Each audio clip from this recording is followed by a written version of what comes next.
Let's talk about full field inbounds clearing.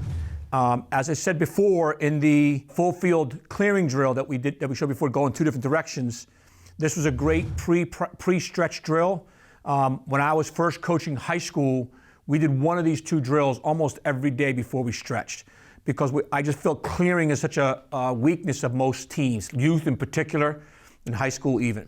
So this is an inbounds clearing drill. So this is no whistle. So we would have players on our defensive end, and I would just pretend the ball is here. So guys are where they're supposed to be if we're on defense, and I would just roll the ball on the ground. So let's say I rolled it out here. So our first rule is we send no more than two guys to the ball.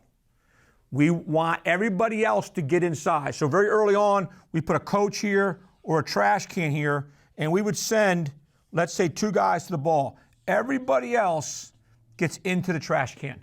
What we're okay losing the ground ball, what we don't want to do is be all over the place, and the offensive team gets the ball, and now we're short. So we send one or two to the ball, everybody else gets inside. Now, once we get the ball, the rules, now we have to go think offensively, right? So where we would be here is, let's say a defenseman and a midi out here. We have midi in, two defensemen, goalie in. Once we get the ball, we want to provide two adjacent passes right away. So the goalie would step behind the goal. This defense would go probably below goal line and outside the restraining line.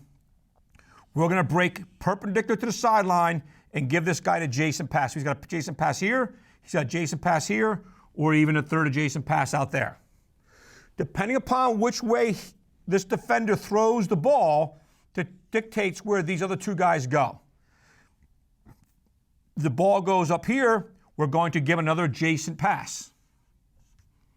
He's then going to break straight up the field. So we want a ladder to go this way.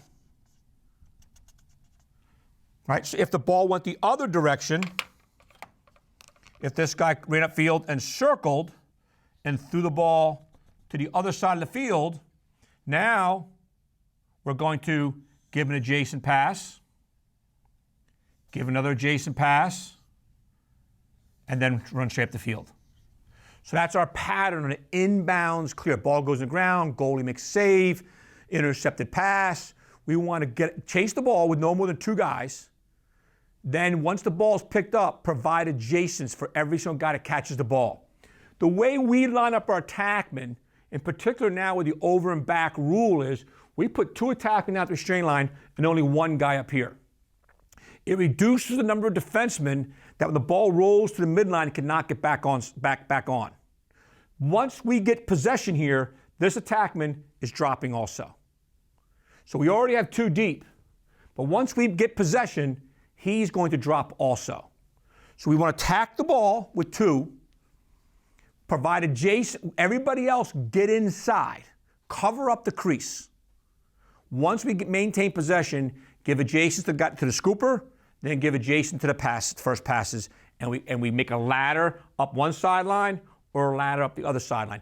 If we don't get it upfield, then we go back to our clear, which is another video we just did. We then just go to our clear that we do on a settled clear.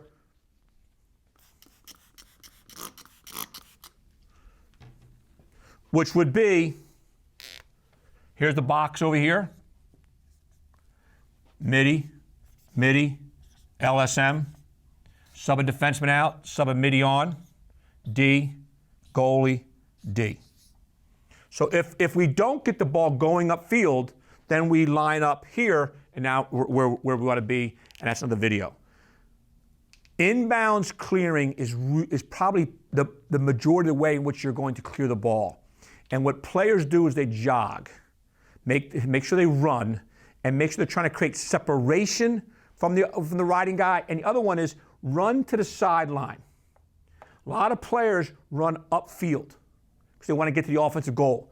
If they're adjacent, break to the sideline. This guy's running straight up the field, but once he has it, he's going to break to the sideline a little bit to make the pass easier there.